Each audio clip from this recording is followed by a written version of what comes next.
Assalamu alaikum everyone. This is Aisha Nazish Baloch. Today I wanted to discuss one matter that is हमारे पास जो clients आते हैं उनको ये इशू होता है कि लोग उन्हें जज बहुत करते हैं।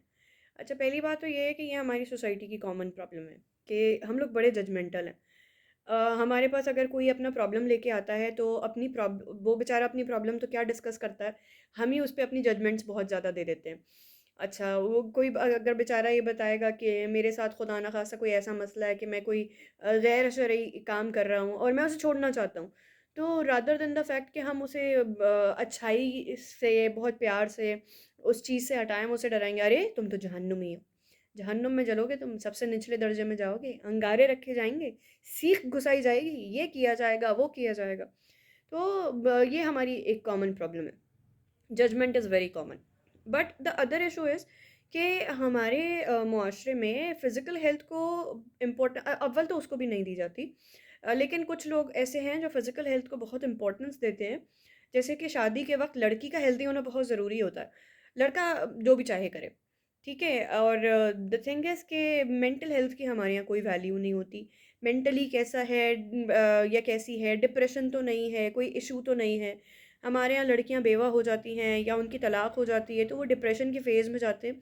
तो बजाय इसके कि हम उनके काउंसलिंग सेशंस करवाएँ, हम उल्टा क्या करते हैं, उनसे कहते हैं घर के काम में लगा दो, सही हो जाएगी, मसरूफ़ होगी, सही हो जाएगी। हमसे पुरानी जनरेशन वाले लोग, अगर उनको ये बताया जाए डिप्रेशन हो रहा है, कुछ भी नहीं है, ड्रामेबाज़ी है।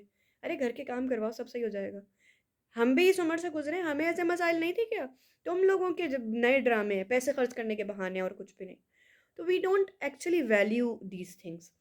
तो हमारे पास जो लोग आते हैं वो बेचारे झूठे बहाने बना रहे होते हैं, हम फलानी जगह जा रहे हैं, दोस्त के पास जा रहे हैं, ये कर रहे हैं, वो कर रहे हैं, because of the feeling of shame, क्योंकि हमारी सोसाइटी बुली करती है।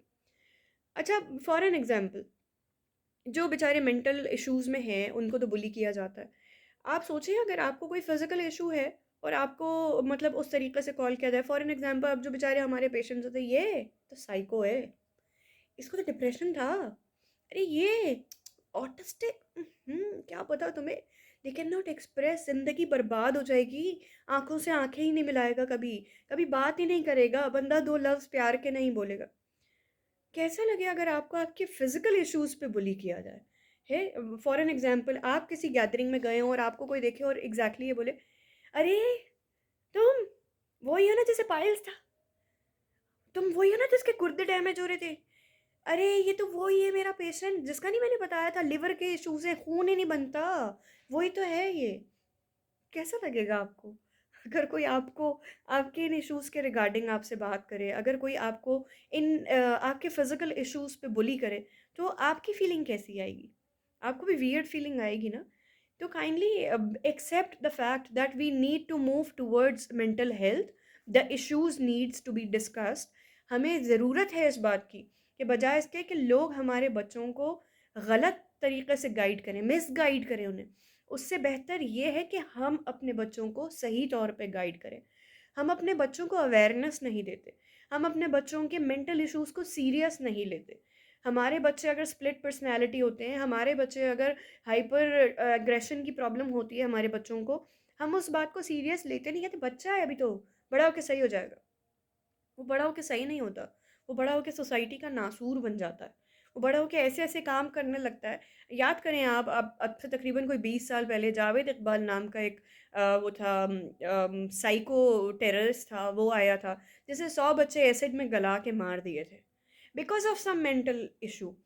ये इतने रेपिस्ट हमारे यहाँ घूम रहे होते हैं। अभी 5 साल, 6 साल पहले, 4 साल पहले का वाक़या है, ज़ैनब मर्डर केस।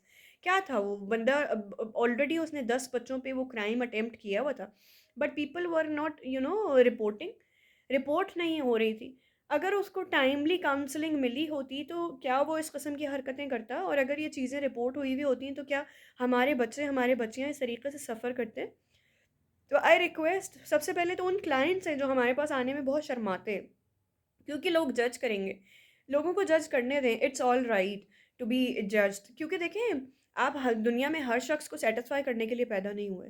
तो बराए मेहरबानी अपनी मेंटल हेल्थ पे फोकस करें। Secondly, kindly talk about these issues. हमें अवेयरनेस की ज़रूरत है, हमें अवेयरनेस क्रिएट करने की ज़रूरत है। प्लीज़ आगे आएँ और हेल्प करें और इस मैटर को लोगों के सामने लेके आएँ। मेंटल हेल्थ को प्रमोट करें। हमें बहुत ज़रूरत है कि हम अपने आने वाले मुआशरे में देखें, जो गुज़र गया उसको तो हम कुछ भी नहीं कर सकते। लेकिन हम ज़हर नस्ल दर नस्ल ट्रांसफ़र करते जा रहे हैं। मैं छोटे-छोटे बच्चे देखती हूँ, मैं एजुकेशन सेक्टर में काम करती हूँ। मैं छोटे-छोटे बच्चे देखती हूँ जो ज़हर उगल रहे होते हैं दूसरे छोटे बच्चे पे, हम तुम्हारे साथ नहीं खेलेंगे, हमारी मम्मा ने तुम्हारे साथ खेलने से मना किया है। क्यों मना किया है? वो तुम्हारे अब्बू ड्राइवर हैं ना। कहाँ से आती है एक मासूम से 5-6 साल के बच्चे के दिमाग में ये चीज़ें कहाँ से आती हैं? ये चीज़ें पेरेंट्स डाल रहे होते हैं। जो ज़हर आपके अंदर उंडेल दिया गया, वही ज़हर आप आगे अपनी आने वाली नस्ल के अंदर मत डालें प्लीज़। कम से कम नस्लें तो ऐसी पैदा करें, नस्लें तो ऐसी बनाएँ कि वो उनमें आगे जाके भाईचारा हो, उनमें आगे जाके यूनिटी हो, वो डिफ़रेंशिएट ना करें। प्लीज़ इस चीज़ को डिस्करेज करें, डिफ़रेंस को डिस्करेज करें और मेंटल हेल्थ को प्रमोट करें। Thank you. अल्लाह हाफ़िज़।